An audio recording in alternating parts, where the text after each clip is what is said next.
So, thank you for inviting me along. I do have the late spot, and so I'm very mindful, and I probably have far too many slides for you today. So I will be whistling through them quite quickly, and there's a lot of detail in them. So anybody who would like the slides, I'm very happy to share them, and I'm sure the organisers can pass them on. So here's what I'm going to try and cover today. And my focus really is to talk very much about macro issues, wider issues about the whole agriculture and horticulture industry. There's a little bit about horticulture, but generally it's about some general trends. And I'm going to scoot over some of the slides where I think there's a bit of duplication from previous speakers, because I think all the previous speakers that I've heard this afternoon have covered everything so beautifully and so well, and particularly wonderful to see all the drone footage, which really brings it all home, the scale of the transformation that's going on in some of these businesses. How many people here know exactly what the Agriculture and the Horticulture Development Board actually do? Right, okay, so not many actually, and I'm not very surprised. So my job as the new CEO has been to completely revitalise the levy boards and to try and drive significant change and improve dramatically the value that we deliver you as a levy payer. And that's the mission that I'm on, and I cannot tell you how challenging it is. These are the things I'm going to be talking about, but we've actually moved an awful long way in 18 months. Nowadays we have a very clear purpose for the organisation, which is about inspiring change, stimulating innovation, identifying opportunities for our levy businesses to become much more profitable. And we want to become the very well-known and well-respected and valued knowledge house for the whole industry, generating and sharing knowledge, sharing best practice, and providing independent, evidence-based information and services. And we collect this levy across 6 sectors, 3 crops-led sectors and 3 livestock sectors, horticulture, potatoes, cereals and oilseeds, pork, dairy and beef and lamb. And together that adds up to about £60 million a year, a lot of money, a lot of your money. And we employ around 400 people. They're not all based at Stoney Park, just down the road. There's a large number of our colleagues at the AHDB that work overseas, in Brussels, France, even in Beijing these days, but also a lot of extension teams that work out in the field. And when I say that we're on a mission to change, we really are. It's an organisation that historically has tended to see itself, and it very much is, an arm's length body of government. The levy is driven by a statutory levy. And inevitably that impacts dramatically on how it's perceived. But I do not get out of bed every day to do this difficult job motivated by working for government. The thing that turns me on is I work for farmers and growers, and I do definitely want to effect a change. And I'm having to be a very, very strong leader of an organisation where understandably there's a lot of legacy there, and we do really need to work smarter and more efficiently. And we talk about being very ambitious for our industry, but we have to be more ambitious for our organisation. We have a new vision, which is quite bold, I think, about building a world-class food and farming and horticulture industry that's inspired by and competing with the best. To do that, we're going to have to be a critical friend to the industry. We're not going to be able to sit on the fence anymore. We're going to have to be much stronger and more challenging about what needs to change and how we need to adapt in a constructive, friendly way. We certainly will have to help the industry hold a mirror up much more to what we do really well, what we could do better at, and where we seriously have got to make a significant step change.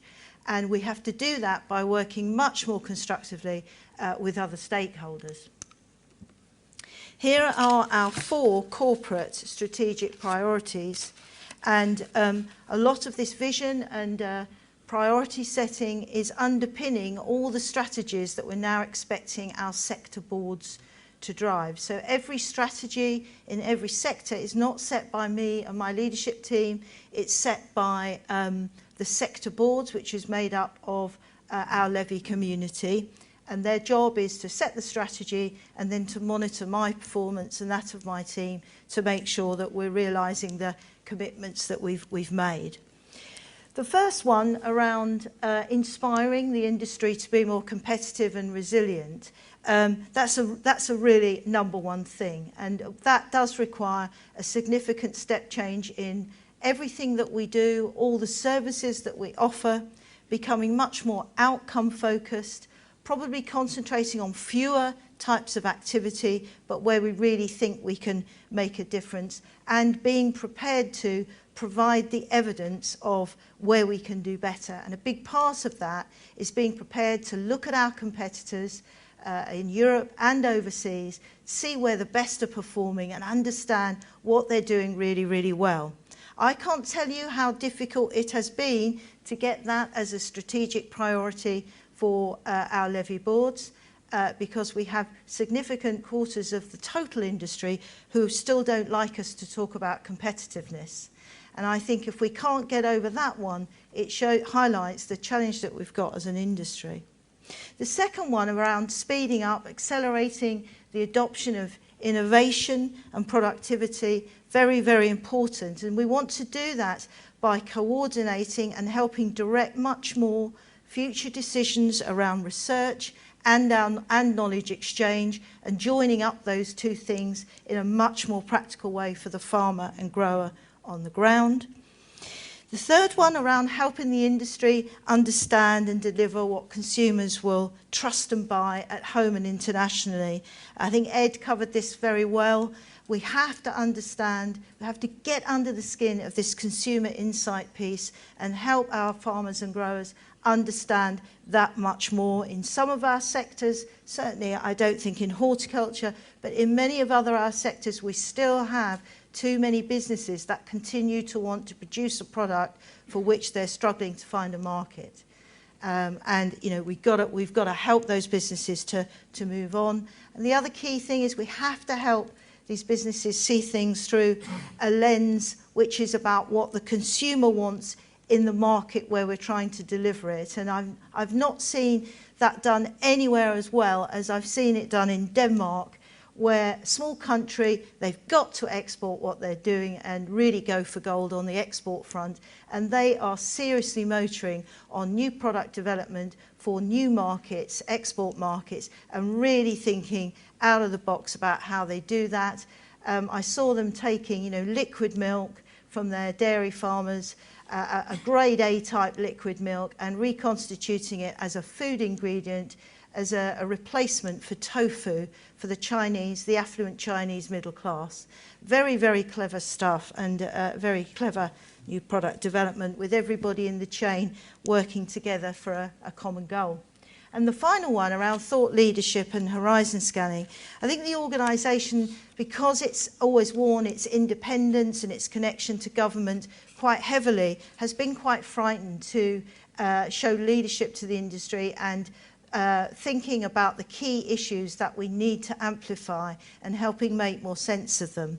We're not going to do that sitting on a fence anymore. We are going to do more thought leadership, and I think we're already doing that with a lot of the work we're doing around Brexit, and certainly getting much more forward in our looking and our horizon scanning to highlight what's coming down the road, much more long term than we've been in the past.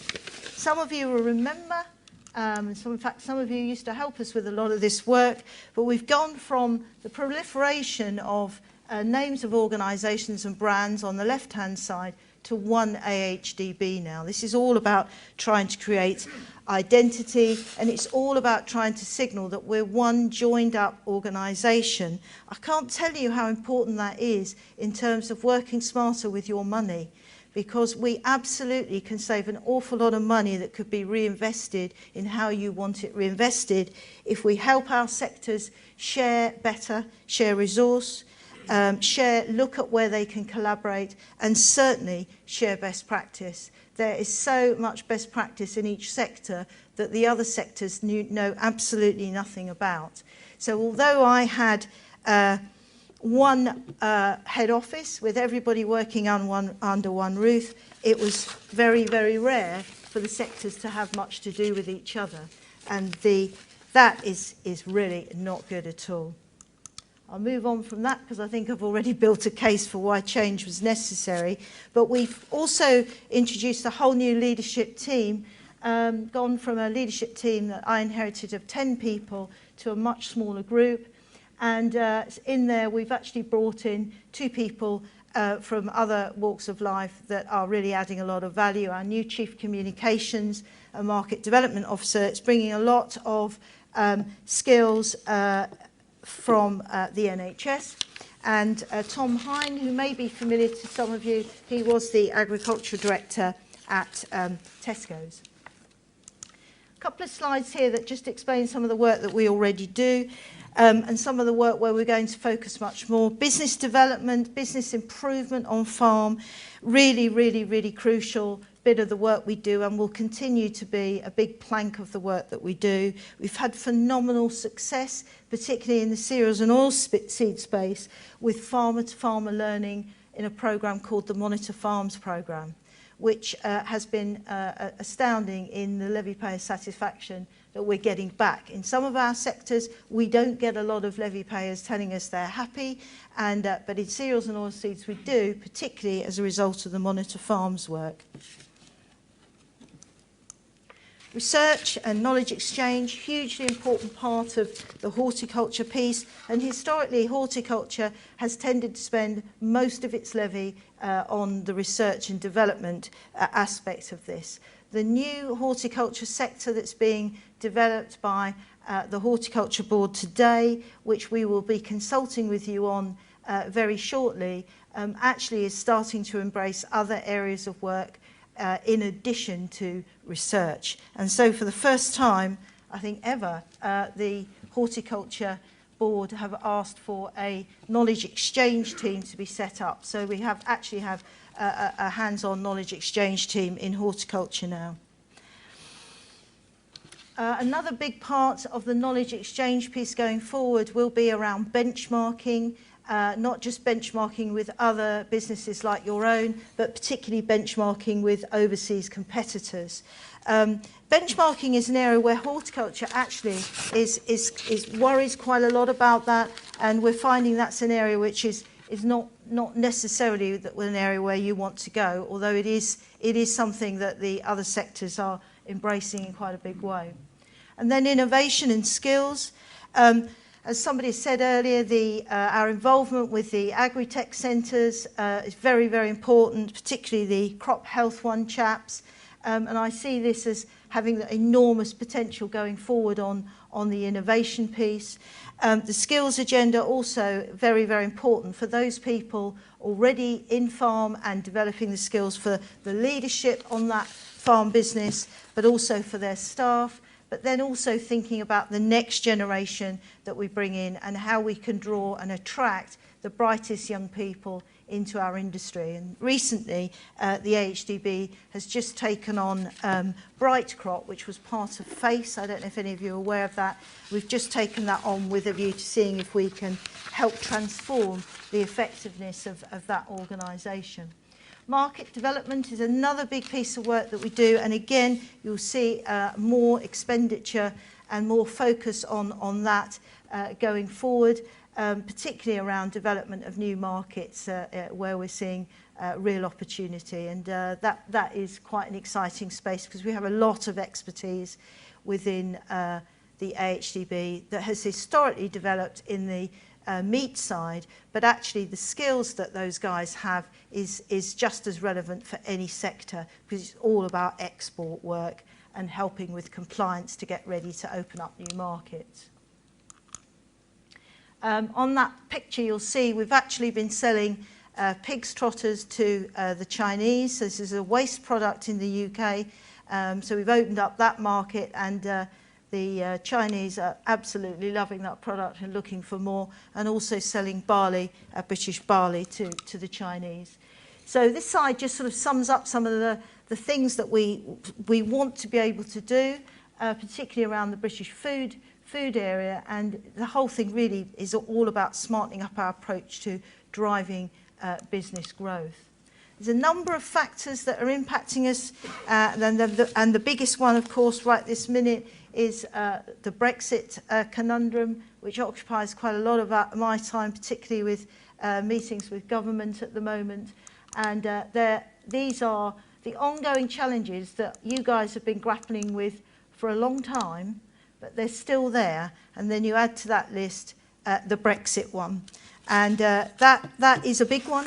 And it's one that I think everybody has to take very, very seriously, because the implications are enormous. I'm going to go into a series of slides which talk not just about Brexit, but also about the changing landscape that we're all operating in, which one or two of our speakers have also alluded to. And the next slide just shows a changing consumption around meat, actually. And I apologise that it's about meat, but I think it's quite useful to just understand how dramatically things are changing in terms of consumption. In fact, the only area of product here on the meat side that's in growth mode is chicken, poultry. And also deep-seated issues around consumer trends. I think, as Ed alluded to, price being a massive factor, not the only factor, but a big factor. And we have to think about what that really means and understand the details of all this information that we're getting from consumers. We have a market intelligence team that will be spending a lot more focus on international markets and providing more detail for everybody, not only about the domestic market, but also overseas markets around consumer choice. The other thing that we know is changing quite dramatically is how we eat in the home and also out on the road, on the go. And that's changed quite dramatically since 1980, where we might have spent an hour in the kitchen, and now we rather begrudge spending half an hour in the kitchen cooking meals, and much fewer opportunities for the family to sit down and have lunch or dinner together. Big changes around attitudes around food and health. One of the areas for me, I think, that's often very underexplored in horticulture is the whole area around horticulture, particularly non-edibles, around well-being in society. And I think there's a really big opportunity there about the whole well-being piece, and whether there's perhaps an opportunity for more advocacy around non-edibles in hort, around well-being, and maybe some work that we could do around that. We actually have a sort of expert team in that area.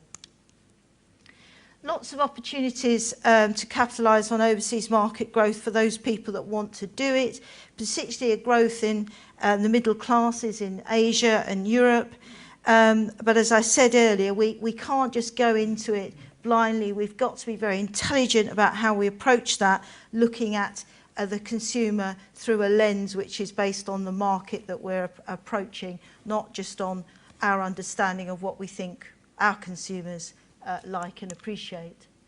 The other big thing that's a big change in landscape, and I've just seen it in the time that I've been in agriculture in the last 12 years, is just how government is moving and trying to wean the industry off of the relationship that it's currently and historically had with government, in that we're seeing government, and particularly DEFRA, our sponsoring department, got a smaller budget, smaller resources, lost an awful lot of its skill set in the recent times, and actually is looking to the industry to find its own solutions and to drive its own direction. And that, for me, I think, suggests that as an industry, we've just got to learn to be less territorial, across our various stakeholder groups, and much more cohesive and more collaborative in how we work together.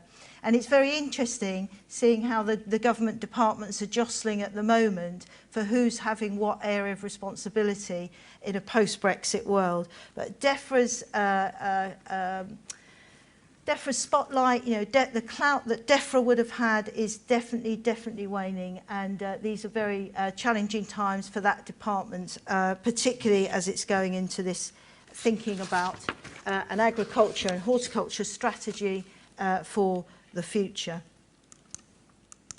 Now on Brexit, there are many things that, although there's a lot up for grabs, there are many things that are going to stay the same. We are going to expect a lot of change, but here's some things that we think will stay the same. Even after Article 50 has been triggered, we're likely to remain in the EU for another 2 years, maybe more. We've been guaranteed by the Treasury that agricultural funding will stick until 2020.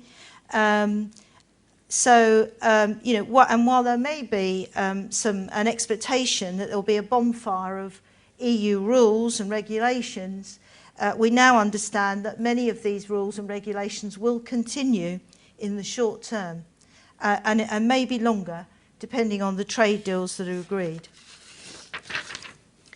If you haven't seen any of these documents, I would urge you to seek them out on our website.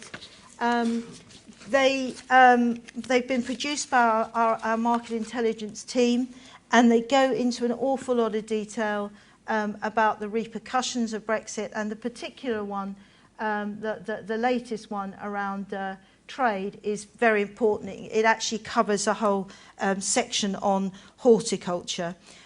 So if you're interested in that, do have a look on the AHDB website and look them out. If you'd prefer a printed version of it, I can always send you that, so do make contact. But we've had some very good feedback about these, and our job, I think, at the AHDB is really about helping make sense of the issues as they arise, and helping our stakeholders make the best possible go of the future. We don't lobby, we're not a lobby group, we don't set policy, we're not allowed to do that, but we can influence and have impact with the intelligence that we provide from our base.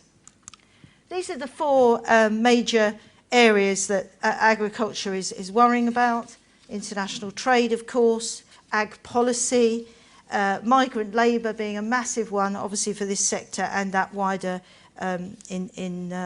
wider issue around regulation. We want to hear from all levy payers about any issues that you feel you'd like to be better informed about relating to Brexit. So, do get in contact with us if you feel that there are things that we haven't covered well and we need a better explanation for. I think I've covered that one enough, actually.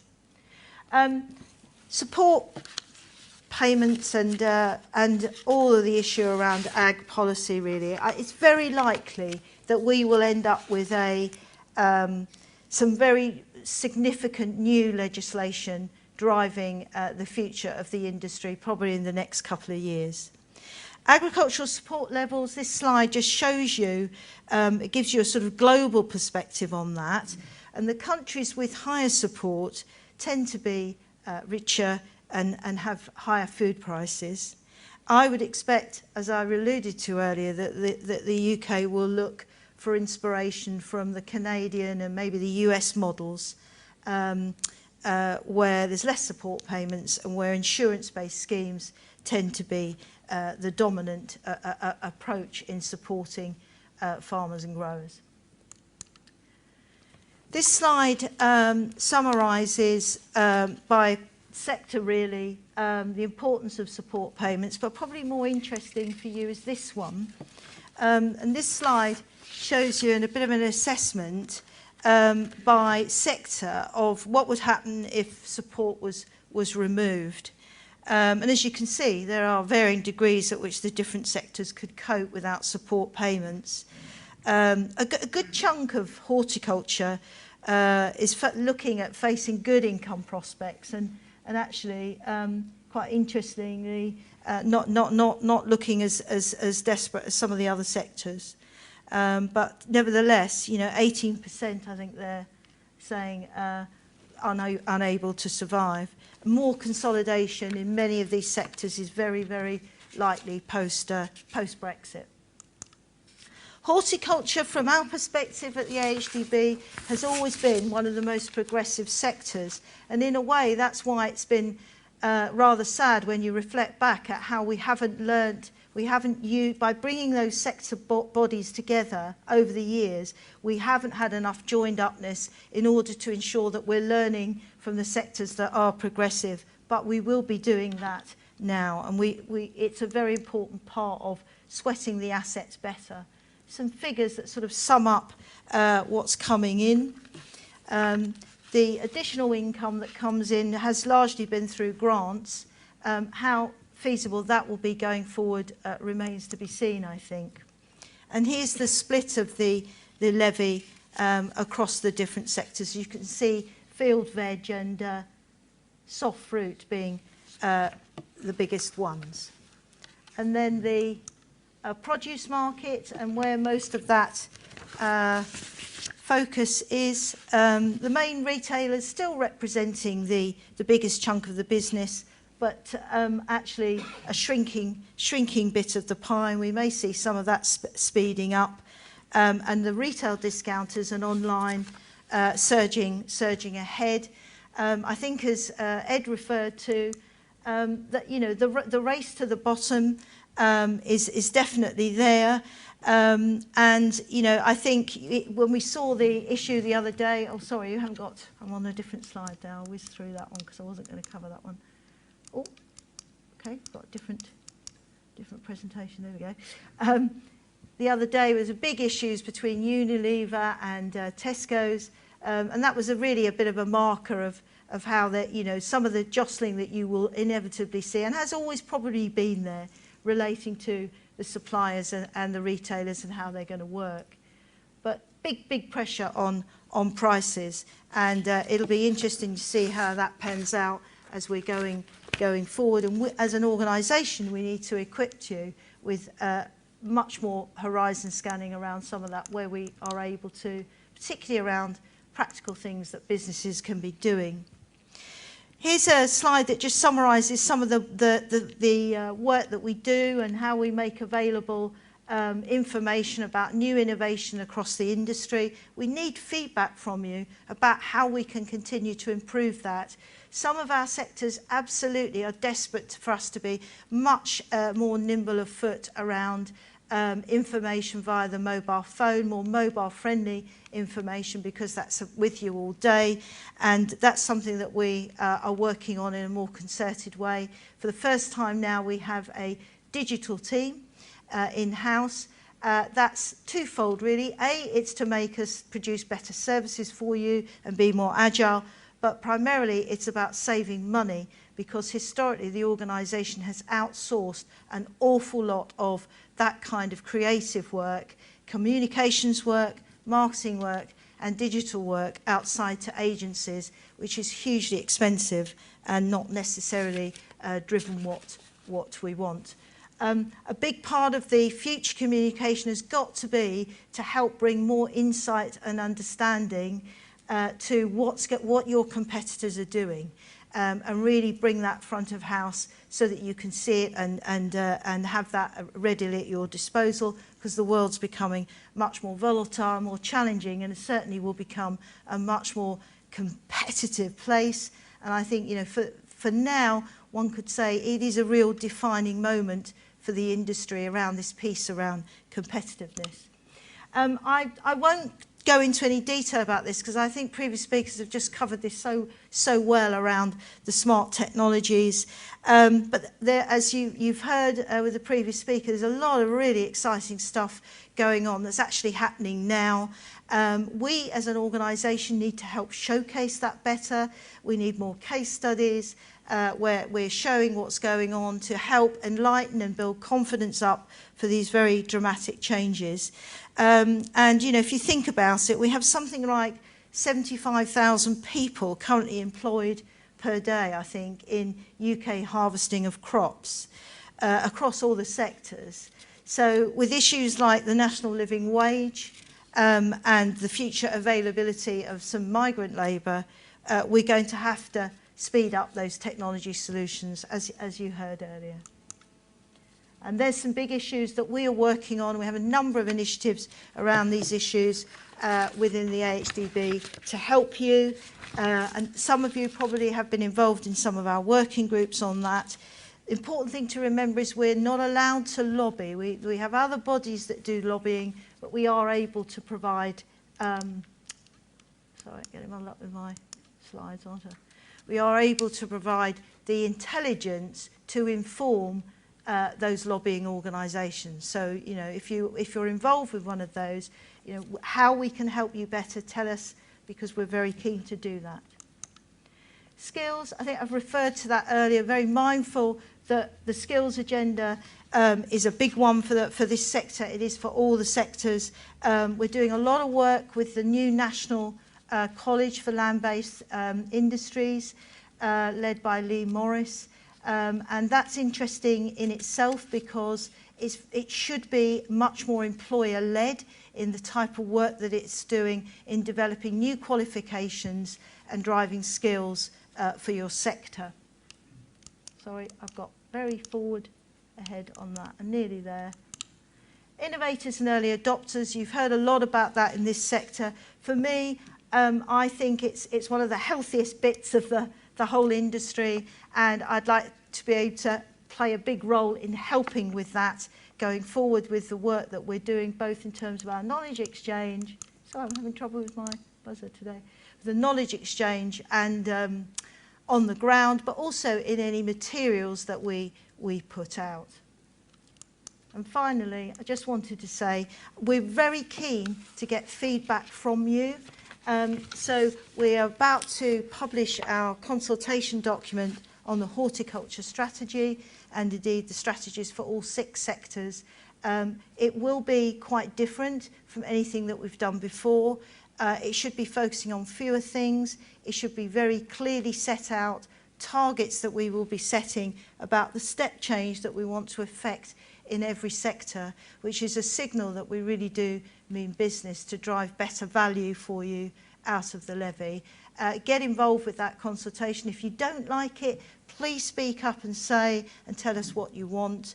It's very important that we get as many growers interested in that as we can. So thank you for listening.